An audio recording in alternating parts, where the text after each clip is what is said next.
Very good morning, 10th class. How are you children? How are your studies going on? पढ़ रहे हैं ना सब बच्चे? चलो, let's start our lesson for the day. We were doing economics last lesson, this year's course, that is globalization. And up till now, we have read about multinational companies, how they produce goods in various countries and all factors that have enabled globalization. And at present, we were doing the topic impact of globalization on India. We have read about two people. First, impact on consumers. Consumers have been benefited by these new things that are coming into the country. Variety is available to them. Some of the industries have also benefited from globalization. Then we have read about top Indian companies. Many of Indian companies have also become multinationals. And then various steps that have been taken by the government to attract foreign investment. This was our last lesson that we have done. And in today's chapter, we will read about two more groups, two more sections of society. The first is the small scale producers, people with small industries. उन पर क्या असर हुआ globalisation का? And second the workers, the most important class that is workers, उनके बारे में समझेंगे हम. So small producers compete or perish. For a large number of small producers and workers, globalization has posed major challenges. तो ये हम समझेंगे. For small workers, बहुत ज़्यादा challenges आए हैं, especially small scale producers के लिए. और with an example, we will understand what problems they are facing. Rising competition. This is an example about a small scale producer, how he was affected by globalization. Ravi did not expect that he would have to face a crisis in such a short period of his life as industrialist. So here we are talking about Ravi, who was a small scale industrialist. He had taken a loan from bank and started a company producing capacitors in 1992. Early years of globalization. उस समय इतना effect नहीं हुआ था. So Ravi started a small scale industry where he was producing capacitors. Capacitors बच्चों एक छोटा सा पार्ट होता है which is used in electrical gadgets. उसमें लगाया जाता है. तो वो जो पार्ट है रवि वो प्रोड्यूस कर रहा था. टेलीविजन, ट्यूबलाइट इनमें लगता है. तो Ravi was not producing television and all, he was producing that small part capacitor. वो अपनी इंडस्ट्री में बनाता था और ये बिग इंडस्ट्रीज को वो सेल करता था. That was his industry. वो जनरली होम अप्लायंसेज में काम आता है. Within 3 years he was able to expand production and had 20 workers. 3 years है ना. 92 में उसने स्टार्ट किया and by 95 he was in a very good condition and he started earning profit. He had 20 workers working in his industry. Then his struggle to run his company started. अच्छा, up till now, till 1995 वो trade barriers समझे थे ना हमने. So government has import trade barriers on the import of capacitor. बाहर से companies capacitor नहीं मंगा सकती थी, तो they have to buy from Indian producers. तो रवि की company was running very fine. But a change happen when the government removed restriction on imports of capacitors as per its agreement at WTO in 2001. 2001 में उसके लिए मुश्किलें शुरू हुई जब government ने वो ट्रेड बैरियर हटा दिया ऑन इम्पोर्ट ऑफ कैपेसिटर्स. तो नाउ जो Indian companies television, tubelight, home appliances produce कर रही थी, they were free to import capacitors from other countries. अभी तक इंडियन कंपनीज के ही खरीदने पड़ रहे थे, तो रवि को बहुत प्रॉफिट हो रहा था. अब ये बैन हट गया. अब रवि की मुश्किलें स्टार्ट हुई. His main clients, the television companies, वो उससे कैपेसिटर्स खरीदती थी इन बल्क. थोक में ही आता है ये तो it was profitable for Ravi. But now competition from MNC brands forced the Indian television companies to move into assembling. India के बहुत सारी कंपनीज बंद भी हो गई with the coming of these MNCs, especially television brands, जो हमारी इंडियन कंपनीज थी बहुत सारी या तो बंद हो गई, they stopped producing their televisions, और अब उन्होंने वो असेंबलिंग पार्ट स्टार्ट कर दिया. खुद नहीं बना रहे हैं पार्ट्स, MNCs ला रही हैं बाहर से, स्पेशली चाइना मेड, और they are just assembling television और इंडिया में सेल किए जा रहे हैं आज जितने भी टेलीविजन ब्रांड्स मार्केट में अवेलेबल हैं. तो अब जब बाहर से सारे कंपोनेंट्स आ रहे हैं, then who is going to buy the capacitors from Ravi? उसके जैसे जो स्मॉल प्रोड्यूसर्स थे और भी थे जो कंपोनेंट्स प्रोड्यूस कर रहे थे, उनके लिए प्रॉब्लम स्टार्ट हो गई. Even when some of them bought capacitors, they would prefer to import as the price of the imported item was half the price charged by people like Ravi. तो अब रवि के लिए मुश्किलें शुरू हो गई, क्योंकि हर जो भी कंपनी है वो अपना प्रॉफिट देखती है, जहां सस्ता मिलेगा वहां से खरीदेगी. दूसरी कंट्री में कैपेसिटर सस्ते मिल रहे हैं, तो they started importing. Ravi now produces less than half the capacitors that he produced in the year 2000 and has only 7 workers. See, at a time he had 20 workers. लेकिन उसे अपने वर्कर्स को हटाना पड़ा क्योंकि उसके पास इतना वर्क नहीं था. And only 7 workers working for him.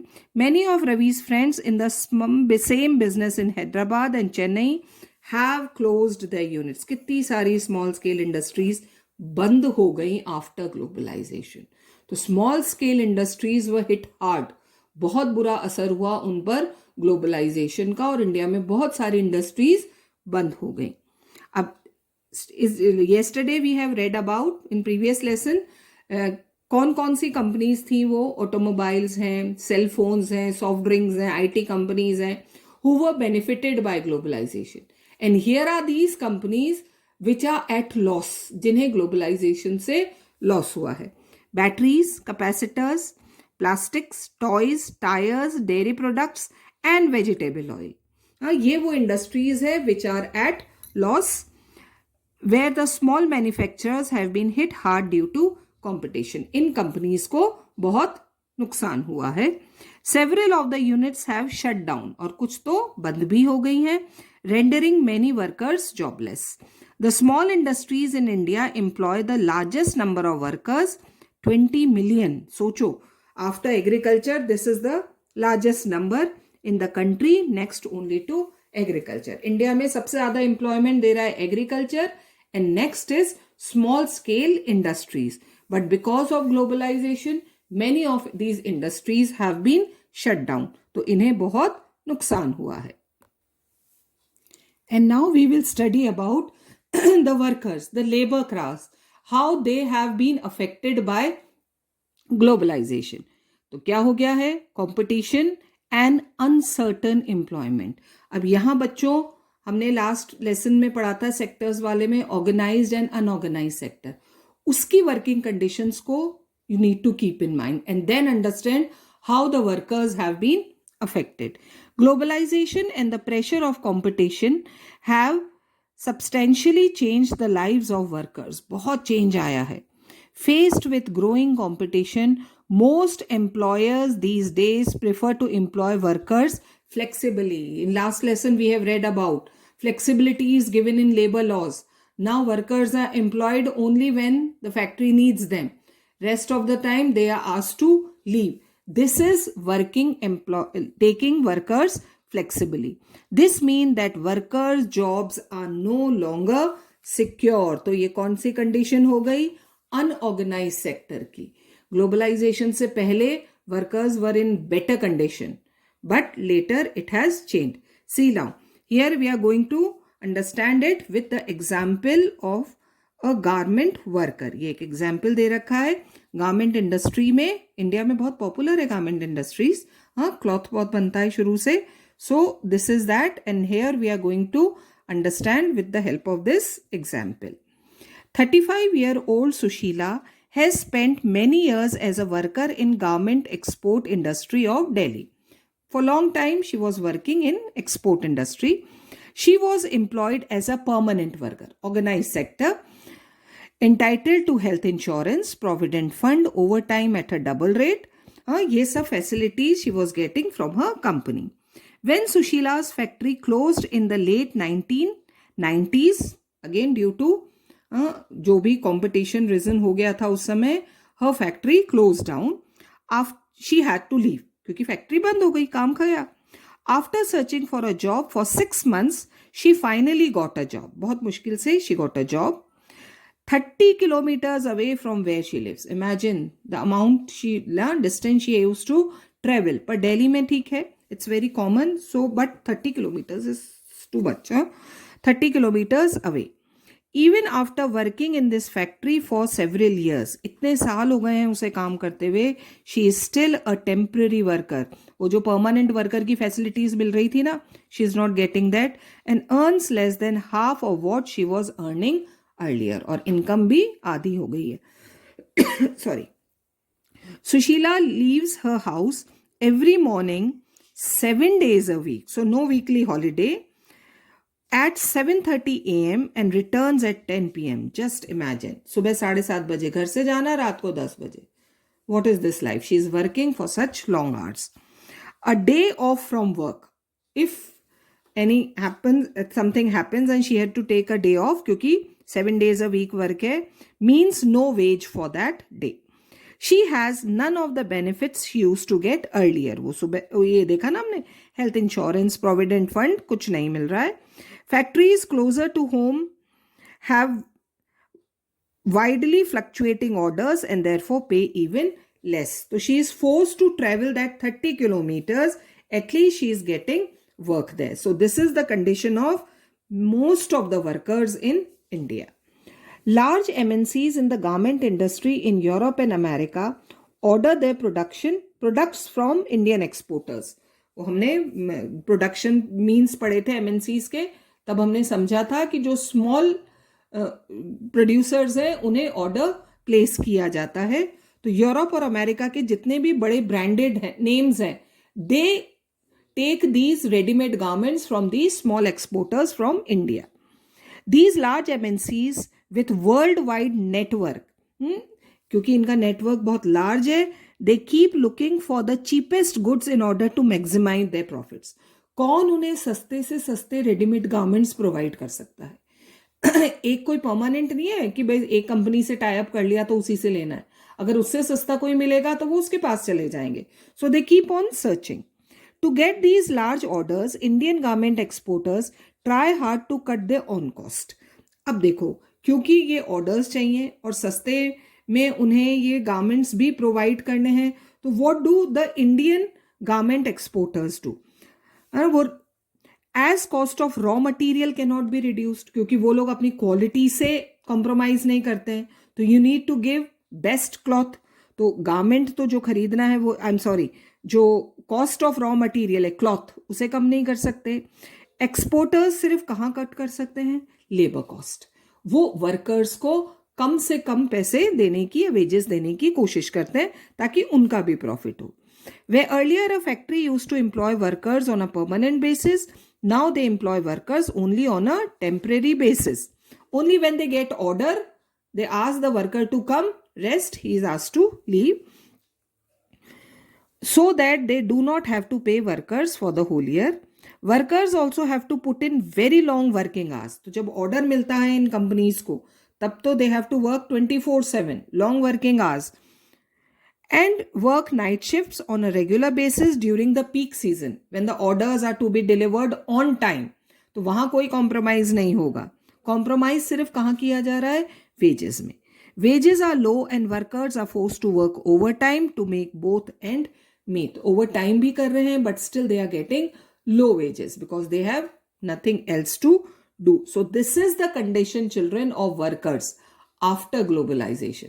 तो सबसे ज्यादा अगर मुश्किल किसी के लिए आई है, बुरा असर अगर किसी पर पड़ा है, तो it's the labour class, worker class. While this competition among the garment exporters had allowed the MNCs to make large profits, उन्हें तो फायदा हो रहा है, सस्ते से सस्ता कपड़ा वो बनवा रहे हैं, चीपेस्ट, और क्वालिटी में कोई कॉम्प्रोमाइज नहीं होता, otherwise they reject the order. Workers are denied their fair share of benefits brought about by globalization. So it's the worker class that is hit hard by globalization. So this we have read about the 4 sections Consumers are benefited, large companies are benefited, but small companies and workers are at loss because of globalization. The conditions of work and the hardships of the workers described above have become common in many industrial units. और ये सिर्फ garment industry की बात नहीं है. Most of the small scale industries are facing this problem and services in India. Most workers today are employed in the organized sector. तो हो गई ना unorganized sector वाली conditions. Even if they are working in big industries, the working conditions are that of unorganized sector. Moreover, increasingly condition of work in the organized sector have come to resemble the unorganized sector. कहने को भले ही organized sector है, big industries है, हाँ, large scale people are working there, but the working condition is that of unorganized sector. Workers in the organized sector such as Sushila no longer get the protection and benefits that they enjoyed earlier. This is the worker class जिस पर सबसे बुरा असर हुआ है of globalization. And now we come to the last topic. Globalization तो हो गया. अब इसको कैसे fair globalization करा जाए? The struggle for a fair globalization कैसे हो? Now that we are going to study. The above evidence indicates that not everyone has benefited from globalization. किस किस को फायदा हुआ है देखो बस. Only people with education, skill and wealth. Only they have been benefited because of globalization. People with education, skill and wealth. On the other hand, there are many people who have not shared the benefits. Since globalization is now a reality, 30 years, अब बदल नहीं सकते ना, हो गया है globalization. The question is how to make globalization more fair. अब इसी को सही कैसे किया जाए? Fair globalization क्या है देखो, would create opportunities for all. अभी हमने 2 को profit 2 को loss देखा. That is not fair. Fair तब होगा जब benefits सबको बराबर share हों and also ensure that the benefits of globalization are shared better. This will be fair globalization. तो अब ये कैसे होगा? The government can play a major role in making this possible. Who can make fair globalization? Of course, the government. It has to take the first step. Its policies must protect the interest not only of the rich and the powerful, but all the people of the country. पहले तो government को अपना काम करना पड़ेगा.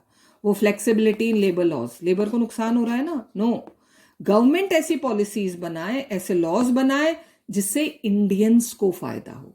Not rich or poor, industrialist or worker, but all the Indians should be benefited.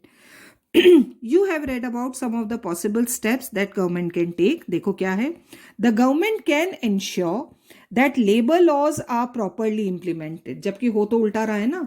Government की जिम्मेदारी है ये देखना कि लेबर लॉज प्रॉपरली इंप्लीमेंट हो रहे हैं या नहीं. That is the responsibility of the government and the workers get their rights.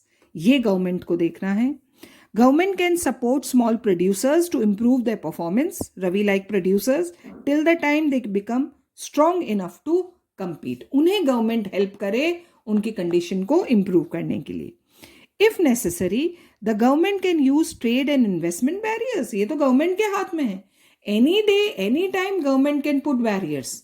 अगर उन्हें लगता है हमारे प्रोड्यूसर्स को, वर्कर्स को नुकसान हो रहा है, तो it's in the hand of the government to put barriers. It can negotiate at the WTO for fairer rules. आवाज उठा सकते हैं वहाँ. It can also align, join. What is the meaning of align? Join with other developing countries with similar interests to fight against the domination of developed countries in the WTO. See, developed countries का number बहुत कम है. While developing countries are in large number. और WTO के rules किसको side ले रहे हैं? Of developed countries. तो there developing countries coming together, they can raise their voice against these unfair rules. In the past few years हो भी रहा है ऐसा. गवर्नमेंट कुछ नहीं कर रही है, लेकिन क्या हो रहा है? Massive campaigns and representation by peoples organisation, they are playing a very important role, have influenced important decisions relating to trade and investment at the WTO. वो जो एग्रीकल्चर के बारे में हमने पढ़ा था, इंडिया में सब्सिडी नहीं देना है फार्मर्स को, इंडिया में लोगों ने आवाज उठाई इसके खिलाफ. ठीक है, US can afford not giving subsidy to its farmers because they are very rich, but Indian farmers afford नहीं कर सकते अगर गवर्नमेंट ने सब्सिडी खत्म कर दी. तो उसके खिलाफ लोगों ने आवाज उठाई भी है. This has demonstrated that people also can play an important role in the struggle for fair globalization.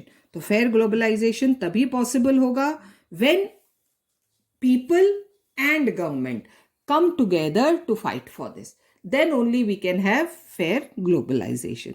So this was the last lesson of economics textbook, children. Economics book हमारी पूरी हो गई है. Last lesson omitted है, board ने course में से omit कर रखा है. Last lesson consumer rights. तो we have completed and next we will start with civics. हम सिविक्स की बुक कंप्लीट करेंगे जो भी चैप्टर्स हमारे कोर्स के रह रहे हैं. तो from next lesson we will start with civics textbook. Till then, keep reading and making your notes.